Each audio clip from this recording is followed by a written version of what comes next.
Malam harinya, di ruang kamar Sherin, terlihat sebuah cairan keruh di dalam gelas kecil yang terletak di atas meja rias. Kedua mata Sherin menatap lekat ke arahnya, lalu mencelupkan alat tes pack yang dibelinya kemarin malam. Beberapa detik berlalu, terlihatlah dua garis berwarna merah di sana yang berarti menunjukkan hasil positif hamil baginya. Sudah kuduga, gumam Sherin seraya melempar gelas tersebut ke sembarang arah. Aku hamil dari pria brengsek itu. Kenapa kau mengatakan kalau aku hamil denganmu? Dasar bodoh kau, Antonio. Gumam Sherin seraya menundukkan kepalanya. Dengan tubuh yang gemetar, Sherin terus terisak di sana.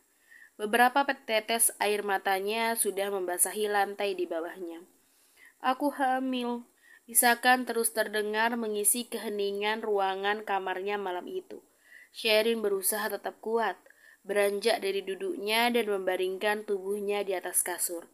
Menatap langit-langit di atas sana dengan tatapan kosong.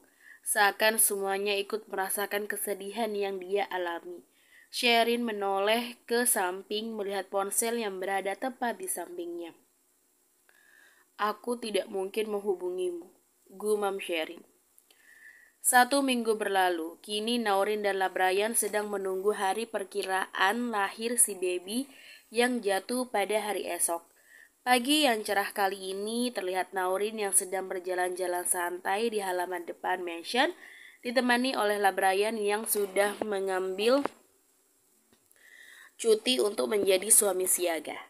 Semua pekerjaannya dihandle oleh Richard dan Liora, sementara Mario harus tetap fokus mencari dan menambah pengawal baru untuk memperketat pasukannya.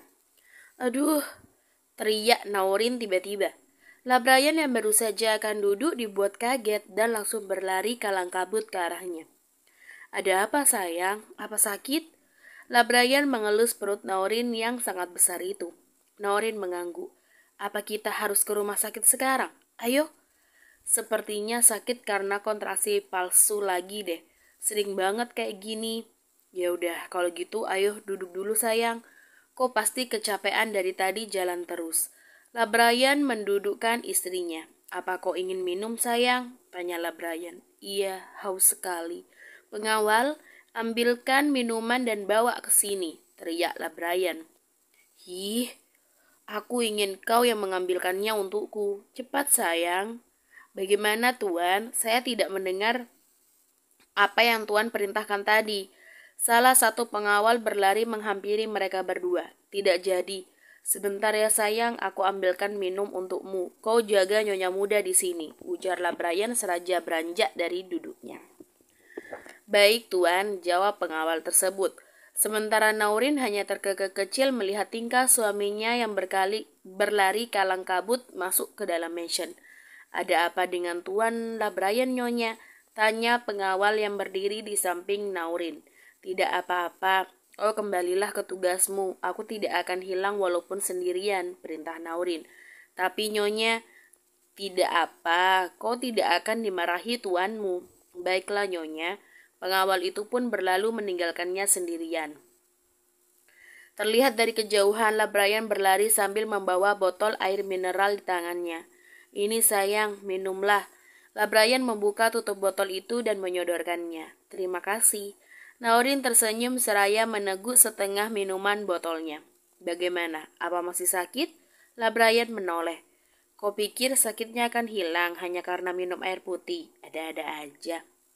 Lebih baik kita ke rumah sakit sekarang aja sayang. Bagaimana? HPL-nya kan besok. Biar kita sudah standby di sana. Tidak mau. Di rumah sakit seharian terasa sangat melelahkan sayang. Aku tidak mau. Baiklah, terserah kau saja. Baby, jangan nakal ya dan bantu mama, oke? Labrayan berbicara pada perut buncit Naurin di bawah sana. Oke papa, jawab Naurin dan mereka pun tertawa bersama. Sementara di rumah basecamp terlihat Mario yang baru saja keluar dari kamar mandi, berjalan ke arah Sabrina yang masih tertidur di atas kasurnya. Hani, sudah siang, bangunlah. Kenapa kau malas sekali akhir-akhir ini? Mario menggoyang-goyangkan perlahan tubuh Sabrina. 5 menit lagi, aku masih ngantuk. Lagian aku juga tidak ngapa-ngapain kan di rumah, jawab Sabrina masih memejamkan kedua matanya. Kau harus sarapan, Hani. Ayo temani aku sarapan sebelum aku kembali mengajar para pengawal di luar. Sarapanlah sendiri dulu, aku tuh masih ngantuk. Mario menghela nafas panjang seraya menggelengkan kepalanya. Ya sudah kalau begitu, aku keluar. Mario berganti pakaian dan keluar dari kamar. Mengganggu saja. Aku kan sedang mager hari ini. Biasanya juga aku yang menemani sarapan. Pasti dia ngambek. Dasar, udah tua tapi doyan ngambek. Sabrina kembali menarik selimutnya menutupi setengah badan dan terlelap kembali. Sementara Mario terlihat sedang menikmati sarapannya sendirian. Aku harus mencarikan kegiatan untuk Sabrina agar dia tidak bermalas-malasan begitu. Gumam Mario seraya memikirkan sesuatu. Apa yang kufikirkan? Kau mau membuat apa padaku? Suara Sabrina tiba-tiba mengagetkannya. Hani, bukannya kau tidur lagi tadi? Tidak jadi, aku lapar dan ingin makan, tapi malah mendengar ocehanmu yang seperti itu. Menyebalkan. Sabrina menarik kursi dan duduk di depannya, mengambil nasi beserta lauk pauk, lalu melahapnya. Aku minta maaf, Hani, bukan maksud apa-apa. Aku hanya ingin kau mempunyai kesibukan di rumah agar tidak jenuh. Iya, tapi apa? Sabrina menatap tajam ke arahnya. Sejenak Mario berpikir. Bagaimana kalau kau latihan berolahraga saja di ruang gym? Banyak sekali alat olahraga yang mungkin akan kau sukai. Dan lagi katanya kau ingin belajar menembak. Bahkan memanah pun juga ada di sini. Aku akan mengajarimu sampai kau bisa. Bagaimana? Apa kau masih ingin menjadi wanita tangguh dan tak terkalahkan? Tawar Mario. Boleh. Ayo, ajarkan aku sayang. Aku akan belajar sampai bisa.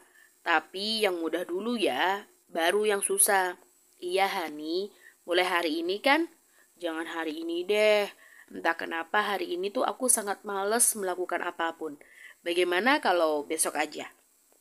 Baiklah, terserah kau aja. Aku akan menurutimu. Terima kasih. Wah, sudah tidak sabar ingin sekali menjadi Wonder Woman.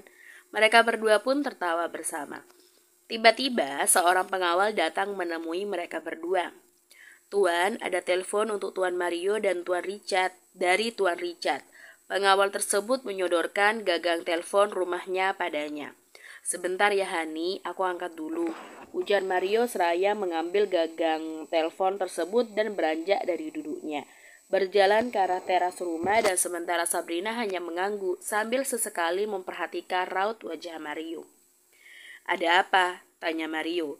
Ayo datang ke tempat pembangunan. Banyak para pekerja yang tiba-tiba jatuh pingsan di sana hingga menghentikan pekerjaan mereka untuk sementara. Aku baru saja mendapatkan pesan dari Nyonya Medina.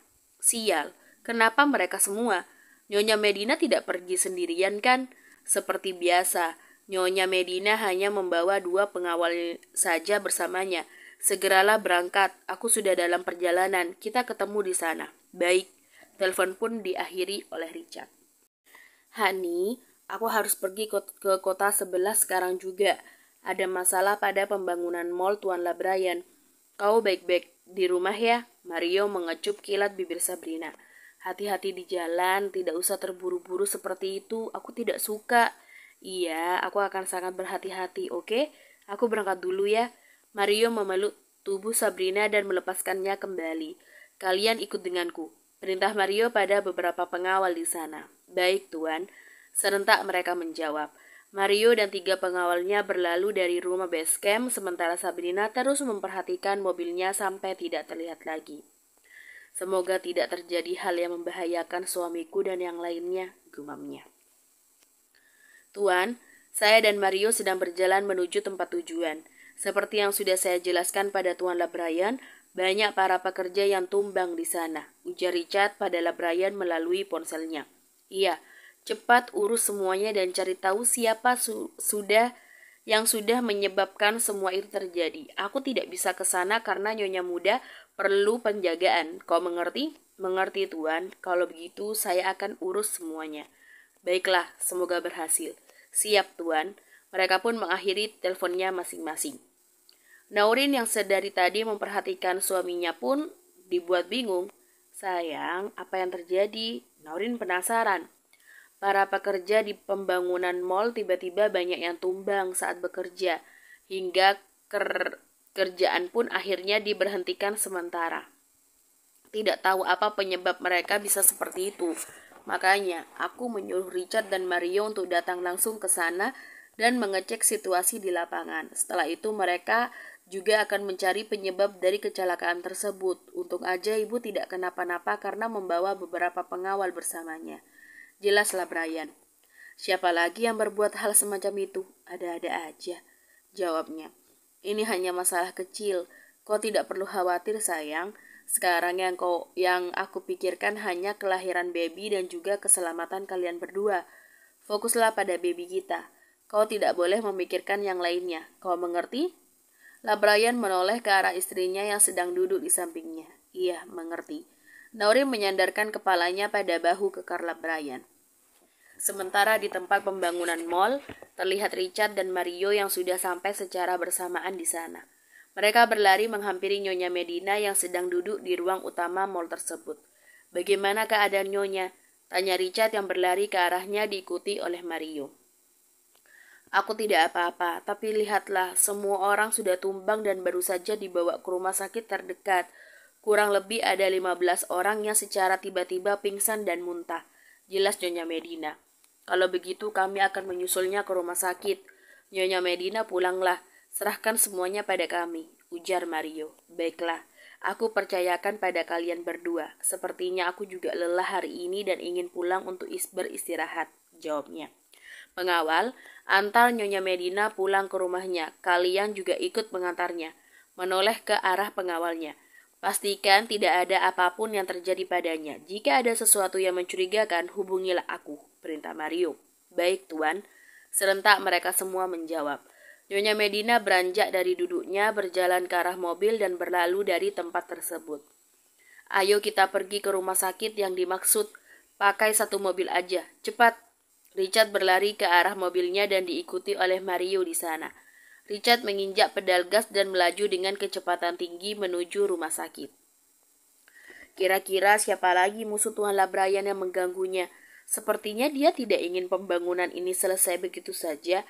Meskipun dia telat karena mal sudah hampir jadi, ujar Richard. Aku rindu peperangan, balas Mario dengan senyuman seringai di bibirnya. Kau ini, bukankah Nyonya Muda sudah melarang adanya pertempuran lagi? Jangan berharap. Kalau mereka memulai, kenapa kita tidak meladeninya? Masa kita harus pasrah begitu saja? Itu bukan sifatku. Terserah kau aja, yang terpenting sekarang kita harus tahu terlebih dulu penyebab semua ini tuh bisa terjadi. Itu urusanmu. Urusanku adalah menghajar dalang dibalik ini semua dengan brutal. Richard hanya menggelengkan kepalanya. Tidak butuh waktu lama, mobil mereka pun sudah sampai di parkiran rumah sakit. Dengan cepat mereka turun dari mobil dan berlari masuk ke dalam, menanyakan ruangan para korban dan menuju ke ruangan mereka. Richard dan Mario membuka pintu ruangan tersebut. Tuan, salah satu dari mereka memanggilnya, sementara keempat lainnya masih belum sadarkan diri. Bagaimana keadaanmu? Apa membaik? Tanya Richard seraya menghampirinya. Sedikit membaik, Tuan. Baguslah. Di mana yang lainnya? Di ruangan sebelah, Tuan. Siapa yang melakukan ini? Kenapa kalian bisa tumbang bersamaan? Tanya Mario. Kami juga tidak tahu, Tuan. Setelah sarapan, kami semua langsung mulai bekerja. Namun selang beberapa menit perut saya terasa sakit sekali, disertai mual yang tidak tertahankan, dan akhirnya pingsan, Tuan, jawab pekerja itu. Richard mengangguk seraya memikirkan sesuatu. Aku pergi sebentar. Kau tetaplah di sini, Mario, ujar Richard seraya pergi meninggalkan ruangan. Richard mempercepat langkahnya menuju ruang dokter yang menangani para pekerjanya setelah bertanya pada suster di sana. Tok, tok, tok. Masuk, seru seorang dokter dari dalam. Bergegas, Richard masuk ke dalam, berjalan ke arah dokter tersebut seraya duduk di depannya. Ada apa Anda menemui saya? Tanya dokter pria parubaya di sana. Begini, Dok. Sebenarnya apa yang terjadi dengan para pekerja saya yang pingsan secara tiba-tiba? Tanya Richard penasaran. Mereka mengalami keracunan makanan, sehingga terasa nyeri di perutnya dan mengalami mual muntah yang tidak bisa ditahan. Mereka pingsan karena efek dari racun yang tertelan oleh tubuh mereka. Apa mereka memakan sesuatu yang mengandung demikian? Racun? Bagaimana bisa makanan mereka beracun? Sementara saya selalu memesankan makanan catering yang sudah hangat, higienis, dan terjamin keamanannya. Saya juga tidak tahu, tapi itulah yang terjadi pada mereka. Untung saja mereka masih bisa terselamatkan, karena racun yang digunakan masih bisa menetralisir dengan obat yang saya berikan. Baiklah. Terima kasih dokter, saya permisi. Silahkan. Richard pun keluar dari ruangan tersebut seraya mengambil ponsel dari dalam saku celananya. Halo, apa yang kau masukkan ke dalam makanan para pekerjaku hingga membuat mereka keracunan dan harus masuk ke rumah sakit? Tegas Richard pada pemilik catering yang biasanya dia pesan.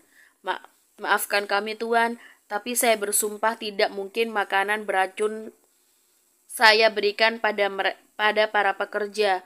Tuan kan tahu sendiri, setiap 2 kali sehari catering saya yang mengantar makanan untuk mereka. Dan tidak terjadi apapun sejauh ini. Tapi hari ini kenapa bisa begitu? Saya juga tidak tahu tuan. Sumpah demi apapun semua pegawai saya tidak melakukannya. Bahkan saya sudah memarahi mereka dan menyuruh mereka mengaku satu persatu. Tapi mereka benar-benar tidak tahu tuan. Jelas pemilik catering. Sial, bagaimana bisa seperti ini? Lain kali, kau harus lebih teliti lagi. Baik, tuan, saya minta maaf yang sebesar-besarnya. Lupakan. Richard mematikan sambungan teleponnya begitu saja.